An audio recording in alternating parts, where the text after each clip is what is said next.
Hi, welcome to Cineflicks. Today I am going to explain an Indian psychological drama film called Taare Zameen.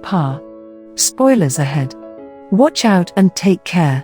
Ishan is an 8-year-old imaginative kid, widely known as a troublemaker among his mates. He fails every subject and is the lowest-ranking student in his classroom. He is in his second year of 3rd grade, and by the looks of his report card, he will have to repeat the same grade again. In contrast to Ishan, his elder brother Yohan is an ideal student. Outside studies, he plays tennis and is competing in the upcoming interstate tennis championship. Ishan frequently gets into fights with the neighborhood kids who bully him. One day, a kid's mother complains about Ishan's behavior to his father Nand Kishore. He has to embarrassingly apologize to the kid and his mother. After they leave, he shoves Ishan to the floor to discipline him. Although Nand Kishore loves his children, he is too harsh on Ishan. He believes that Ishan's low scores and inability to do basic tasks are because of his laziness. The next day at school, Ishan's English teacher asks him to read a line from the book. He tries his best but can hardly form a word. He has difficulty in understanding the letters, but the teachers mistake it for him being a brat. When she repeatedly urges him to read, he yells gibberish and is sent out of the class. It is not a new thing for Ishan to be punished. In fact, he spends most of his time outside rather than studying because the teachers think of him as a disturbance to the other students. That day, Ishan hadn't done his math homework. To avoid facing the math teacher, he runs away from school and spends the entire day wandering around the neighborhood. He enjoys the day to his fullest, buying ice cream, spending time by the sea, and analyzing the passers-by. By the end of the day, he returns to his school bus without anyone noticing his absence. At home, we see him make a beautiful painting. Ishan loves to paint, and his imaginative mind helps the cause, resulting in over-the-top pieces. Later, his mother Maya tries to tutor him and make him do his homework. She notices that his handwriting is awful and he can hardly spell anything right. She associates his inability with laziness and scolds him like everyone else. The next day, Ishan will have to provide his teacher with an absent note from his parents. Scared of getting in trouble, he begs his brother to write the note for him. Yohan makes him promise he will never skip school again and writes the note. The kid shows it to his teacher, who doesn't question its authenticity. He also pretends to cough to make it seem like he was actually sick. That day, the math teacher surprises the kids with a test. Ishan is handed the test paper, but to him, the letters look like they are dancing. The first question asks him the multiplication of 3 with 9. In his head, the kid imagines the 3rd planet Earth and the 9th planet Pluto fighting each other. He fantasizes about the Earth destroying Pluto and rationalizes that the answer is 3. Leaving the rest of the questions blank, he submits the test. When asked by his friends, he confidently claims that he enjoyed the test thoroughly. The next day, Nand Kishore returns from a business trip. Ishan is overjoyed by his father's return and hugs him dearly. However, during breakfast, Nand Kishore finds the fake absent note from the day before. On investigating, he finds out about Ishan running away from school and wandering alone in the streets. The very next day, the parents go to meet his teachers and the principal, who condemn his behavior in class. They also find out about the recent math test and its results. The principal assumes Ishan is a special child who needs to be sent to school for children with disabilities. Nand Kishore is horrified at the thought of his son being disabled. Both parents are worried about their kid's future, so they decide to send him to a boarding school. Ishan is completely against the idea. He rebels and cries, begging them to keep him home, and although the parents do not want to be separated from him either, they do what they think will be the best for him. That night, Ishan dreams of losing his mother in a crowd and wakes up screaming.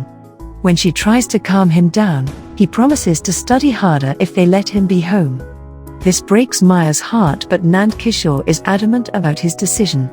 The day finally comes when Ishan is taken to the boarding school in the countryside.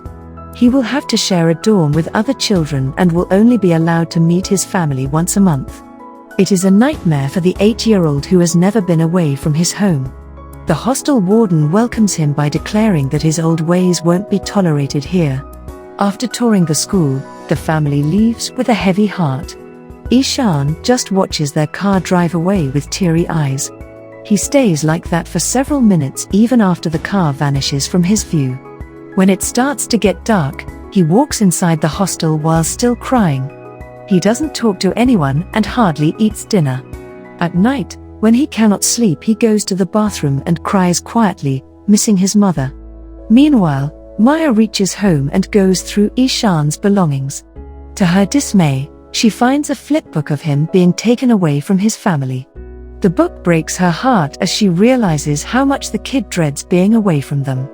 In the hostel, Ishan struggles to do normal things like tying his tie and shoelaces. On his first day, the Hindi teacher Mr. Tiwari makes him sit on the first bench with the class topper, Rajan. The teachers soon realize that Ishan isn't normal. He hardly pays attention in class and is physically punished by his art teacher. Nothing changes from how he was in the previous school. He is always sent outside the class as punishment and is excluded from the class activity for ruining it. With time, he gets so frustrated that he tears his books apart and throws them into the bin. He stops trying to do better in school and goes into a spiral of depression and self-loathing. When his parents come to meet him after a month, he locks himself inside a room and bursts out crying for the first time since he last saw them. On being urged, he runs outside and takes several laps of the basketball court to rebel. The family takes him to a hotel for the night to give him a break from his life at the hostel. Yohan gives him a hamper of painting supplies as a gift, but little does he know, Ishan has shut out his creative side and stopped painting altogether. The next day, the family bids him farewell and leaves him alone yet again.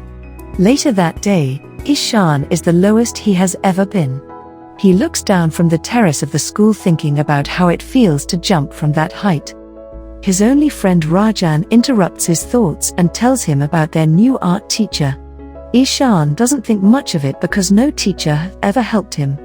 However, it is surprising to the kids that the new teacher Ram enters the class in a Joker costume. He sings a song, plays flute, makes them dance, and lets them enjoy the class, in contrast to all other teachers. While the old Ishan would have loved this, the depressed one doesn't participate in any of it. As their first task, the students are asked to draw or paint anything they want. Ram wants them to show their creative side so he knows what he has to work on next. The children start to draw several things, all different from one another's, but Ishan doesn't even touch the paper. Initially, Ram assumes that the kid is taking some time to think, but even when the class ends, Ishan's paper is blank. Worried, Ram asks him what is wrong but doesn't get a reply. That evening, Maya calls to talk to Ishan, but he only holds the phone to his ears and doesn't say anything. He is informed that they will have to postpone the next visit by a week because of Yohan's tennis competition. To Ishan, this only confirms that his family doesn't care about him. He sheds a single tear and walks away without saying anything. The next day, Ram sees Ishan kneeling down outside the classroom. Intrigued by his behavior, he asks Rajan about him. Rajan reveals that Ishan has difficulty understanding letters no matter how hard he tries. Ram teaches in a school for disabled children, so he has an eye for kids who are special. To find out more about Ishan, he goes through his old notebooks and finds a pattern of similar mistakes. Even while teaching the special children, he cannot get the thought of Ishan out of his head. He used to have the same problem in his childhood, so he feels sympathetic to the kid. Weeks later, he recognizes what Ishan's actual problem is and travels to his hometown to meet his parents. They welcome him and let him take a look at Ishan's bedroom. Ram is surprised to find out that Ishan used to paint. This makes him even sadder that the kid lost his sparkle because of the pressure that was put on him. Nand Kishore belittles his son, claiming that he is lazy and hates studying. Ram retaliates and shows them the pattern in Ishan's mistakes. He often inverts the letters as if he has difficulty differentiating them. Still, the father associates it with laziness, but Ram bluntly claims that he is wrong. He declares Ishan has a neurological condition called dyslexia that causes him to not understand certain patterns like letters and words. In addition, he has difficulty coordinating, which causes him to not be able to tie his shoelace. The kid must have been suffering so much because no one understood that he couldn't read and assumed he was just being lazy.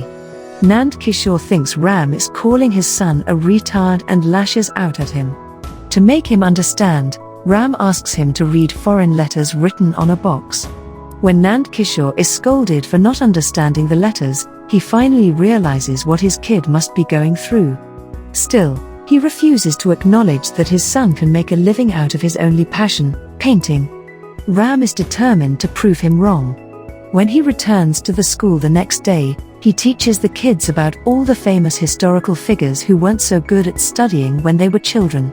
He gives them examples of scientists, actors, and philosophers, which makes Ishan feel a lot better about himself. When Ram asks them who invented the light bulb, Ishan speaks for the first time in weeks and answers, Thomas Edison. Ram sees a shimmer of hope for the boy to learn. Later that day, Ishan is by the pond when he uses rubber bands and leaves to make a working boat. Ram is so impressed that he brings the structure home and keeps it as a decoration. Ishan's creative senses start to flow again, but he still has a long way to go before learning to study like the other kids his age. One day, Ram goes to the school's principal and tells him about Ishan's problem. The principal suggests they send him to the school for children with special needs, but Ram is confident that Ishan can study with the regular kids. He suggests the teachers understand the kid's problem and help him accordingly.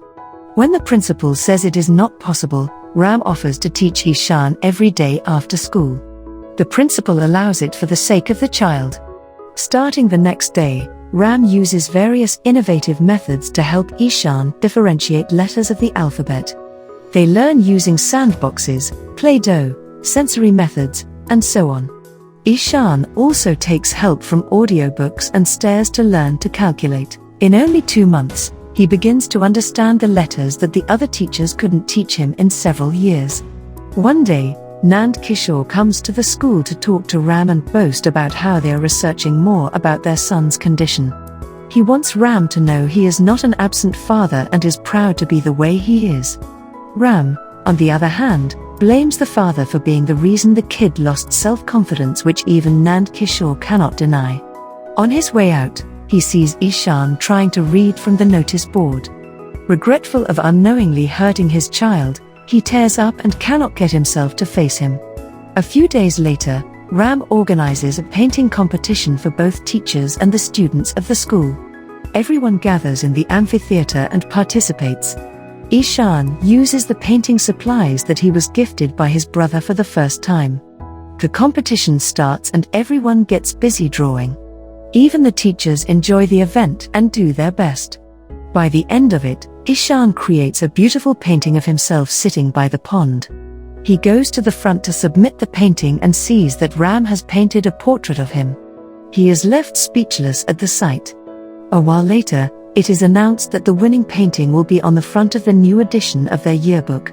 The principal proclaims that the decision was difficult because 2 paintings stood out the most, Ram's and Ishan's. In the end, Ishan is declared the winner while the second prize goes to Ram. The crowd erupts in cheers. For the first time in his life, Ishan feels recognized for his talent. He cannot help but cry and runs to his teacher to hug him. In the last scene, Maya and Nand Kishore come to the school for the end-of-the-year parent-teacher meeting. The principal boasts about Ishan's talent, showing them his painting on the front of the school's yearbook. Unused to the new attention, the parents are left shocked. The principal also praises Ram for doing a great job teaching the kid in the way he needed it. Later, the parents meet Ishan's teachers, who show them the report card and compliment the kid's undeniable progress. Outside, the couple watches their son playing and cry tears of happiness. Nand Kishore thanks Ram for helping Ishan and apologizes for his behavior. Lastly, Ishan bids farewell to Ram and goes back to his hometown for a vacation. Subscribe for more videos like this, turn on the notification, and leave a like to help the channel out. Thanks for watching.